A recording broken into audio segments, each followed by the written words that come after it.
different header. This is a different one. Also works with your... Hello, ladies and gentlemen. My pleasure to announce the next speaker up on stage here in a minute. My name is Charles Hale, and I'm the Assistant Deputy Minister in Population Growth Division. And I always use this opportunity to make one little sales pitch. And I told him I wouldn't take more than 10 minutes to do this, but I'll take mainly 1 minute to do this. So my main focus is immigration. We have a lot of people here visiting from the United States and other countries. So if you do want to move to Canada, I'm your guy. Come see me. I'm sitting back over there. I'll help expedite your paperwork to get you here. There's lots of jobs in cyber, as you see today. And we look forward to having you move to the beautiful province of New Brunswick. So with that, it is my slapstick's over. With that, it's my pleasure, though, to introduce someone who's called a rock star in the world of cybersecurity. This man has won multiple awards. He's published several books. He's a renowned author. He has over 30 years of experience leading organizational transformation through digital leadership in cybersecurity. He's conducted a national study of U.S. healthcare, cybersecurity, and published a book, Impact of Security Culture on Security Compliance in Healthcare. I found this extremely interesting. He is one of the few people in the world to earn a Doctor of Science in Cybersecurity. So that's very interesting. And he also has other degrees, of course, bachelor's degree in economics and politics and master's degree in political science. I like the fact that he's been to all 50 states, but I don't know how many provinces and territories he's done, so we welcome him to come and see the other 9 provinces and 3 territories in Canada. And so with that, I'll turn it over to Dr. Mansur Hasib.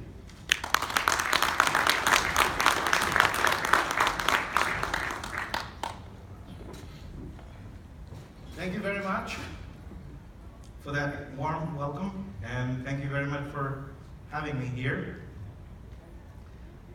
I want to get to know you a little bit. You heard a little bit about me. I have been to all 50 states of the United States, and I'm working my way through Canada, because just before coming to this event, I went and visited Prince Edward Island for 2 days, and I really enjoyed it. So I want to get to know you a little bit better. How many of you traveled from outside Canada to be here? Okay, very good. And how many of your students? Fantastic. How many are not in the field today but thinking of joining? That's great. So all of you are in the field.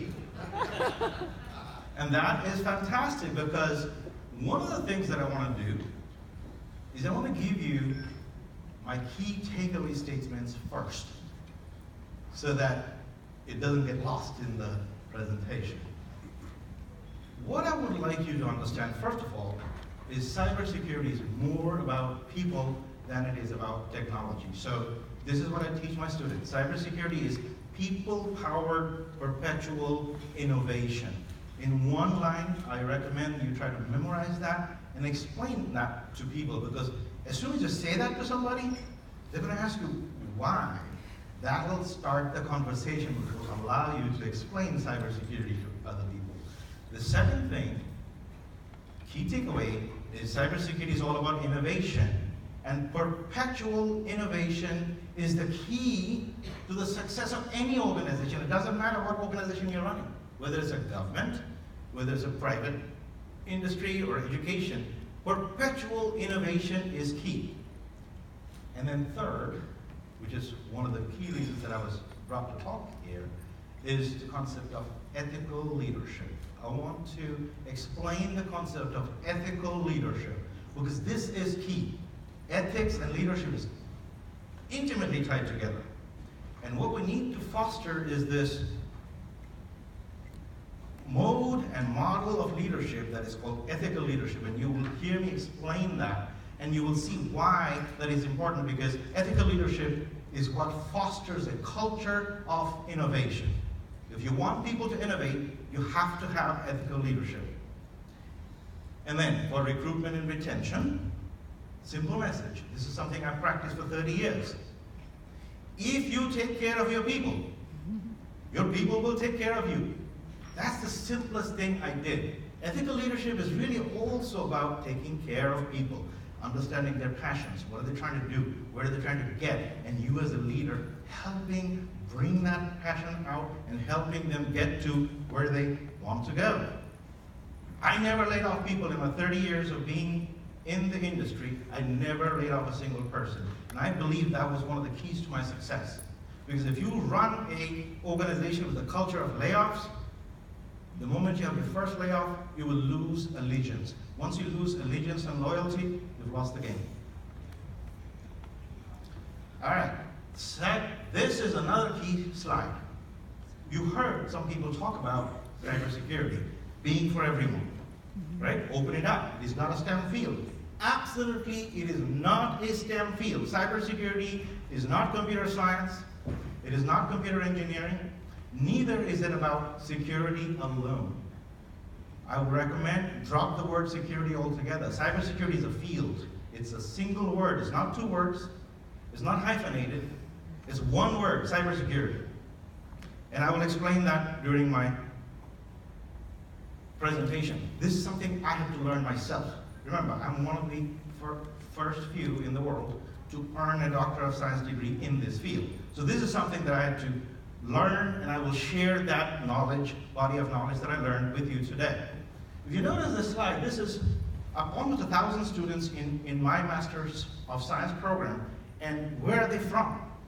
Business administration, 18%. Social science, 17%. Law, 10%. So you can see cybersecurity is for everyone. This was one of the mind-blowing findings that we just did, because we had to go through what is called an external review process as part of our accreditation. External reviewers from other outside of us, experts with field and industry knowledge, had to come, review our curriculum and say, are we truly doing what we're saying we're doing? So, as part of my claim was, anecdotally, I knew my students were coming from everywhere, but I had to prove empirically that this is true. And this slide blew my mind. It also blew the minds of the external reviewers. They said, what? So, this is another key message that you want to take. Now, why is this the case? Because the world has changed. You kind of had heard a little bit about that. You kind of heard a little bit about that everybody needs to know something about this. Because today, we are in a hyper-connected world. Machines and human beings are connected. Not only that, human beings are connected with other human beings in an amazing way. I have about 9,000 connections on my LinkedIn, and I regularly interact with all of them. To the extent that they interact with me, I interact back. You will never see a single message that somebody sent me that will go unresponded. That's how I met many of the people in this audience. So we also establish human relationships through technology. What has happened that is key is that the things that MBA schools taught us in the past, that's no longer true. It is no longer about finance. MBA schools are very good at teaching you finance strategy. Digital strategy, cybersecurity strategy is not part of the MBA curriculum. That's one of the key reasons education has to be updated. Because today, digital leadership strategy is the key to success of organizations. We don't go to work anymore. We work from where we are. I was working sitting here in the audience. I was working last night after I got into town. So this world has changed, and that is one of the key things that we need to recognize. And so therefore, what we need to understand is, what is cybersecurity? In cybersecurity, as I said, forget about the word security. I don't talk about security. These are the four things that I want to talk about. First of all, confidentiality. In very simple terms, confidentiality simply means that authorized people have access to information. Unauthorized people, whether they're inside or outside the organization, don't have access to that information. Secondly, information has to have what is called integrity. In other words, it must be the truth. It must represent the truth, unmodified truth. In the era of fake news, which is happening all over the place, because we are so used to trusting the internet, integrity is almost getting lost. But this is one of the key elements of cybersecurity, is making sure that the information as represented is the correct information, because if you don't, then what will happen is you're going to make flawed decisions. Flawed data will lead to flawed decisions, so this is happening. This is happening in elections, this is happening in news, this is happening all over the place. So it is vital for every kind of organization, whether you're government or whatever sector, to make sure that the integrity of information is there. Of course, the availability. If information is not available, it's useless. Privacy is often a very difficult concept. Some people think privacy is in conflict with security and cybersecurity, and I have a very simple way of explaining this to my students. Privacy means there is a law, and to me, I explain to my students very simply that privacy means legally protected confidentiality. Privacy basically gives rights to the individuals whose data I am collecting. They have the right to know what's in there, why it's being collected, a whole bunch of things, and there are penalties if you disclose, etc., etc. So that's the way you need to understand privacy. Privacy is not a completely different thing. It's all an aspect of cybersecurity which we teach. Then you need to understand this particular model. In this particular model, I have put those goals that you saw, confidentiality, integrity, and availability, on the upper quadrant of that cube. We use 3 tools to meet those goals. The 3 tools are people first, then policy and process, and then technology. So that is very important. You never want to spend all your money on one thing. Your strategy has to be holistic and balanced. Then you have to have perpetual innovation. That's why you see that arrow there representing time, means this strategy has to improve over time. Then think about a healthcare organization versus an educational organization. Will they have the same strategy? No. A mom and pop pizza shop, will they have the same strategy? No. Mission drives strategy. So a cybersecurity professional, first of all, is a business professional who will tailor the strategy to the mission of what you're trying to accomplish. That's what we teach in our graduate program. You see? And then risk. Data, information, and businesses have risks of 2 types. Risk is not always negative. Risk is positive and negative. Positive means opportunity. If I do this, I might gain a lot of money, I might gain a lot of reputation. So when you develop a strategy, you must consciously balance positive and negative risk, and then choose an optimized solution consciously that is appropriate for your business. Right? You cannot often eliminate all risk. It is impossible. But you make a business decision. Sometimes you have a 5-year plan. That's what I did. I was a chief information officer for 12 years. The last 30 years of being in business. During those years, what did I have? Multi-year plans. Arrived, first looked at the organization, developed a multi-year plan.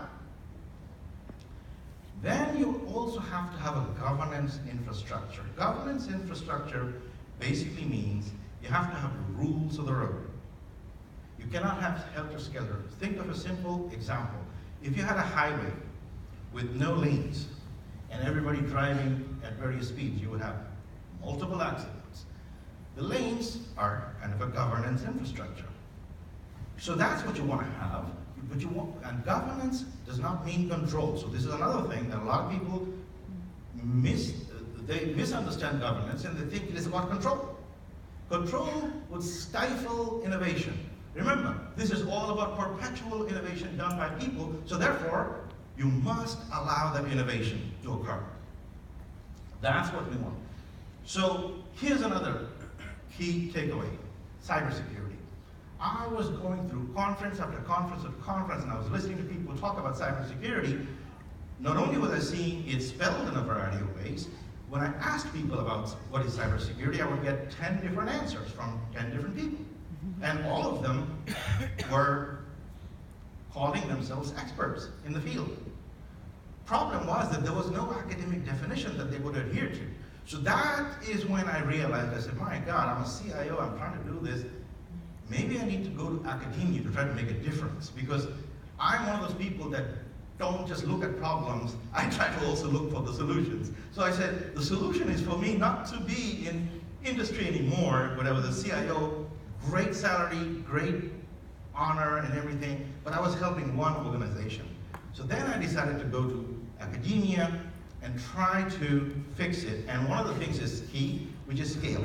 You talked about scale, because you need to be able to do this, not for 20 people, you want to be able to do thousands and thousands of people.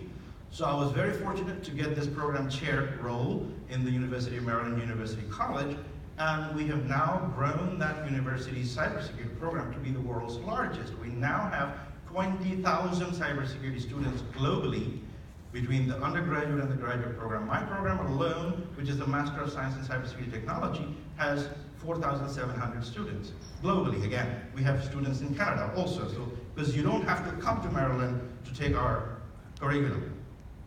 So this is why I went to academia, and luckily we are making a difference. You talked about this competency-based NICE framework, which is fantastic. The thing about NICE framework is it is a competency-based. As a matter of fact, Bill was part of our advisory team early on.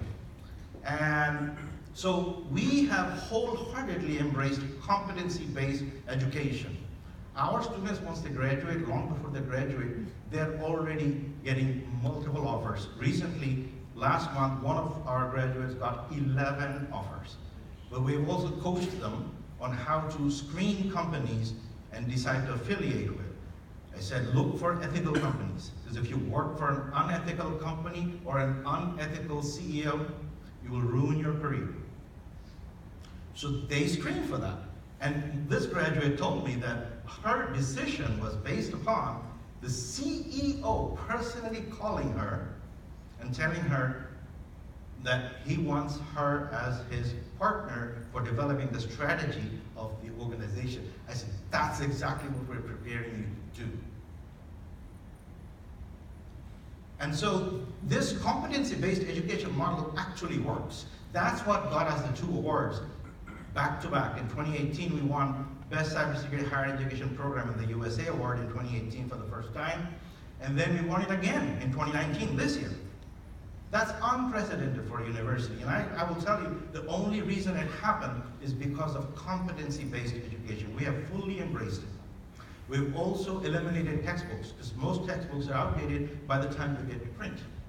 So we are using open source or resources that we create, and we provide everything to the student. Students should not have to worry about having to buy these outdated textbooks that cost tons of money and are completely useless most of the time. So that's another thing that we've done.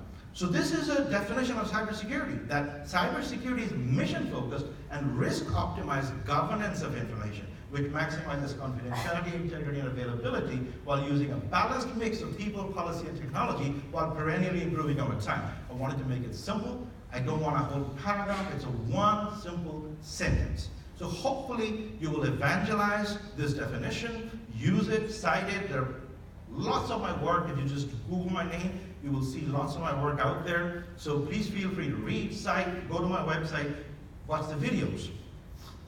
So why are people important? People are important because who innovates? People. So if cybersecurity is going to be perpetual innovation and I have to do that, people have to be central to my strategy. If I don't have people, if all I'm doing is going to a vendor or somebody, that vendor is only going to know about their product. So I have to have the people as strategists first in my organization. That is key. I would recommend people, C-level executives, get an understanding of cybersecurity leadership. That would truly help them. And people also configure the technology, because people choose the technology, people configure the technology, then people train other people to use the technology, people use the technology properly. So you see, it's a digital world. So if people are not using technology properly, this is never going to work.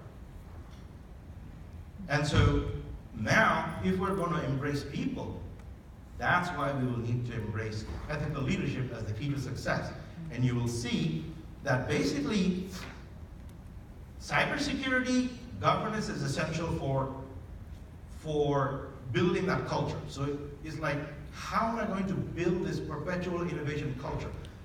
One of the things I was asked to talk about is how to build a culture. cybersecurity culture, because there's a culture of innovation. So for that, you need cybersecurity governance. Cybersecurity governance is basically the leadership of people to achieve cybersecurity culture and perpetual innovation in an organization. This is what I did as a strategist for 30 years in a variety of sectors, which included nuclear power plants, which included securities trading organizations, it included biotechnology, healthcare, all these various sectors. So I know that it worked. Embracing people work. So here are the 4 elements for building culture. First of all, you need values. Why? Because values are the key thing to determine behavior. It doesn't matter who you are, what you are. Your values will govern your behavior. The moment you try to do something that are against one of your values, let's say your value is integrity.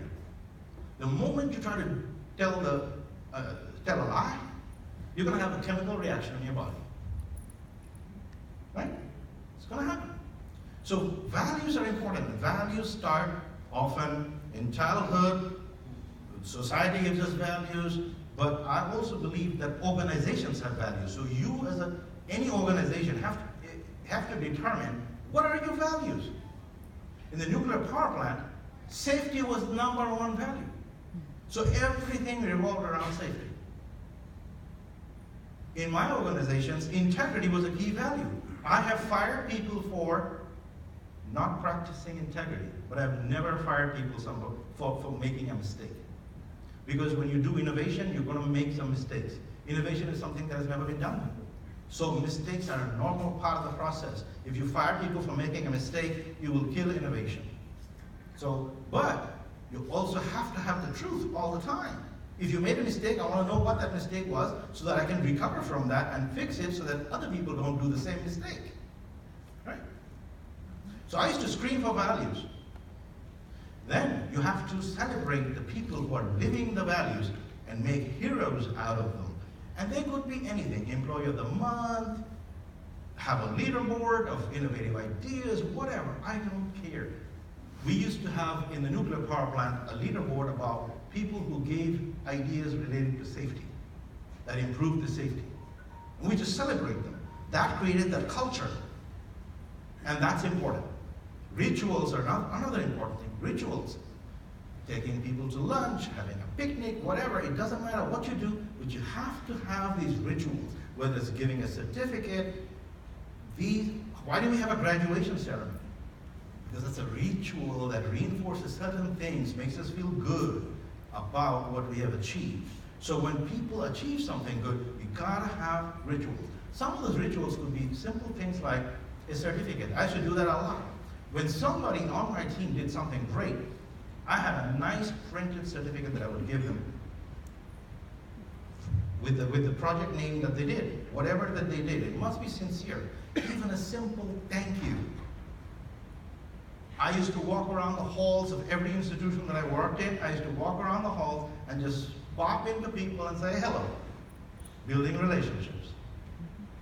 That was another ritual of mine. But in some cultures, in some organizations, that ritual is very important. At our university, one of the most wonderful rituals we have is anytime a new person joins in any department in the entire university, that department is required to throw a welcome, whether it's a lunch, brunch, breakfast, we don't care what they do, but then they invite everybody else to introduce that new member of the family. That's the way we treat. I was like, wow, this is a fantastic culture. But that's what creates teamwork and relationships among people. Then you have to have a social network, because the people that are already in the organization need to help new people who are joining so that there aren't any deviations from this culture. So we help them embrace the culture. And that is why the leadership is important. If we have leaders that are not practicing the expected culture of the organization, how do we expect anybody else to do that? Not going to happen. So my recommendation is start by doing that culture. At the nuclear power plant, here's what I did to build that culture, to give you a practical example. What I had was, in those days we used to call them local area network coordinators. Essentially today I would call them cybersecurity champions or whatever you might want to call them, but create a representative throughout the whole organization. So in the nuclear power plant, we had 2,500 people. I had 100 of those representatives embedded in the entire institution. And those 100 people, we would make them super users of the environment we were building. They were it's just like a political party. That's why my political science background was often useful. You see, cybersecurity professionals are very interdisciplinary. So my economics background, my political science background, all of that helped me in doing all of these things. Because I knew that without that embracing the whole organization and getting them to understand and evangelize, this was never going to work. When I taught data safety to a healthcare organization, I used nurses. I took 5 of the best nurses who would be enthusiastic about what we were doing, make them super trained, and use them to train all the other nurses. Much better embrace. Same thing with doctors. So it's very important. This is another key thing, is that when you do education and all that, you must have policies that are not always negative. You must also have positive rewards. You must also use gamification. In other words, play games. Maybe have a data safety Jeopardy game when you're doing a training session with people. So these are very important. Now let's talk about a little bit about why I talk about the ethical leadership and leadership importance. This is the human model of, this is the model of human productivity and innovation. So we want humans to do productivity and innovation. So we need to understand what is it that makes them tick. So here are the 4 sources of human productivity and innovation. This is called the CASH model. Not my model. This model has been out there for a long, long time. But basically it's knowledge, attitude, skills, and habits. The 2 things that I have in red, I have them in red because that's what leaders can truly foster. We have a higher impact on attitude and habits. We don't have that much impact on knowledge and skills. These are things that a self-driven employee will already get. When we give them a task to do, they will already figure out what they can and cannot do, what they need to learn, etc., etc. But as a leader, I can create attitude. How? What do I mean by that? I want to create an environment where people are truly enjoying coming to work because they are recognized, they are valued, we thank them for being there, for their productivity, their passion, their energy. That is something I have 100% control over. And guess what? As a leader or a manager, I also have 2 types of payments that I can give or rewards that I can give. Some are financial, and I have limits there. Well, guess what? I have rewards that I can give to people that are non-financial. Do I have any limits on non-financial rewards? No. There is no limit to the number of thank yous or the number of handshakes or the number of smiles that I can give out to people. Think about that. How many people do you know that are in positions of leadership and authority that don't do that? They're very stingy with not only their financial rewards, but also the non-financial rewards. My recommendation is, as leaders, that's the kind of leadership we need to teach. So in the leadership curriculum in our university, that's one of the key things we have done. I talked a little bit during the conversations about why leadership curriculum needs to change. A lot of leadership curriculum is in our program, but it is all about this ethical leadership and how to address attitude and habits and how you can do that by embracing values. Habits also something that we can control. Coming to meetings on time. One of the simplest things that I used to do to foster my people is I used to have rotating meeting chairs. Why did I do that? Because often the chair of a meeting is recognized to be a position of authority or leadership.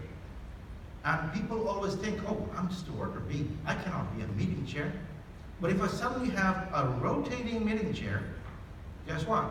They suddenly have to rise up to the level of leadership. But what actually happens is that the leadership skill is already in them. What they do, what I'm doing is helping them practice. Because leadership is a practiced art. So we must give our people the ability to practice this art. And that is the key. So the difference between, this is very important. When people ask me, how many people work for me? My answer almost always is 0. Because nobody works for me. They work for the organization, they work for the students, they work for other people, they work with me. So it is very important. I was once introduced by one of my new employees as, this is my boss. I said, no, I'm not your boss. She asked me, what are you then? I said, I'm your mentor. My job is to make you successful. Whatever you need to help you become successful, that's my job. My job is to be your mentor. And she liked that, and that established a beautiful relationship between my employees and myself, because we're all working for the institution. So that's kind of key, that as a leader, what we're doing is basically pouring water, nurturing that seedling, so that one day it can become a strong tree. Now let's talk about ethical leadership. I talked about humans have this ethical barometer, that you will have a reaction. Ethical does not always mean legal, because often many laws have been promulgated that are actually unethical. For example, you heard people talk about, you heard Dr. Ochoa talk about women's education and suffrage or voting not being legal. So there are plenty of laws that are, even today, are unethical laws. And sometimes people are confusing this too. But ethical leadership is simply the concept of being fair with compensation and rewards. For example, in a capitalist society, where do profits come from? It's very simple. Somebody produces $1 million worth of value, I pay them $100,000 salary. I have just made $900,000 worth of profit. So the profit of any company in a capitalist society comes from the difference between the value somebody produces versus what I pay them. And so that is kind of key. And one of the key things is that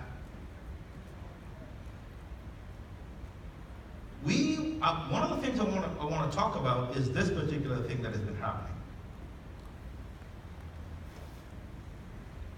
In the United States, in 1980, a typical CEO used to make about 42 times a typical worker's compensation.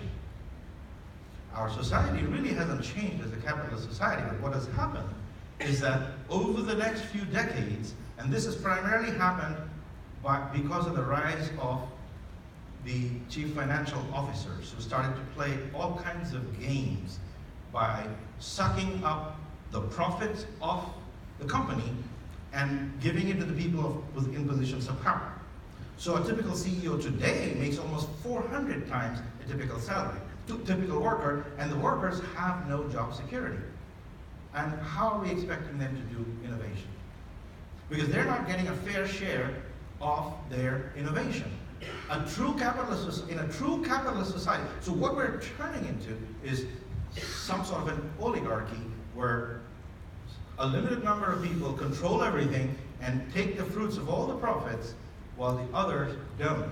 This is a dangerous thing that we need to change, and because this is not ethical leadership. Ethical leadership is a simple concept of sharing the fruits of success with the people that help create that success in the first place.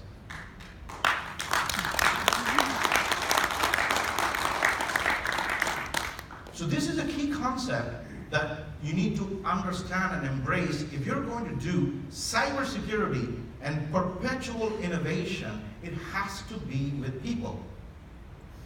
In one of my previous presentations in Ottawa, I actually mentioned, during my presentation, I probably made several enemies there, when I said that if you really want to save money in an organization, get rid of the CFO position. Why do you need it? We didn't have it before the 1980s.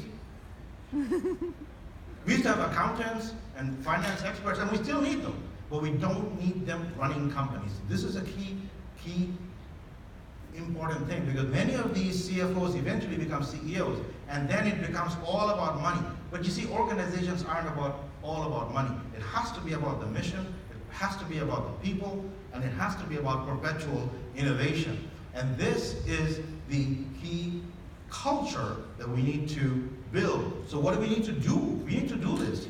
Foster ethical leadership and perpetual innovation culture for cybersecurity and organizational success. Go back to the model that I just explained. Because if you are not embracing that model, it doesn't matter what other framework you might do. That model that I showed you embraces 30 years of academic learning and literature that I just shared with you in the field of cybersecurity.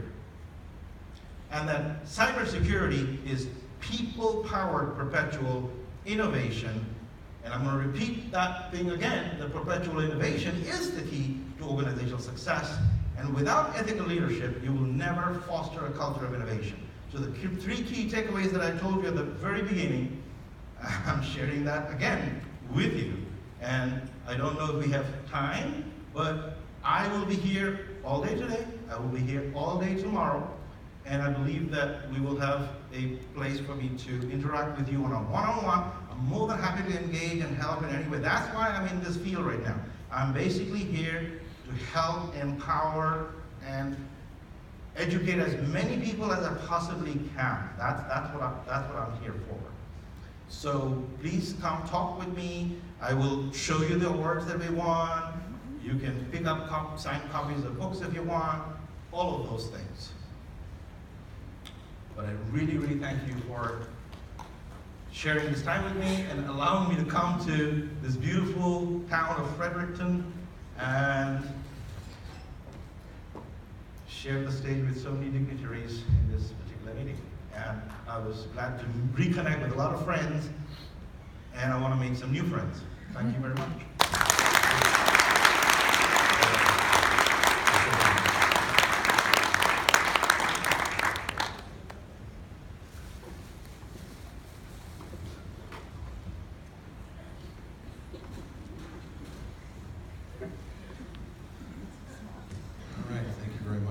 Well, so we're about ready to take a break. Before we do, though, I have some news. Everyone sit at the back. Has to move to the front. We need 7 tables at the back for the youth champions who are going to be coming in here shortly. So if you can.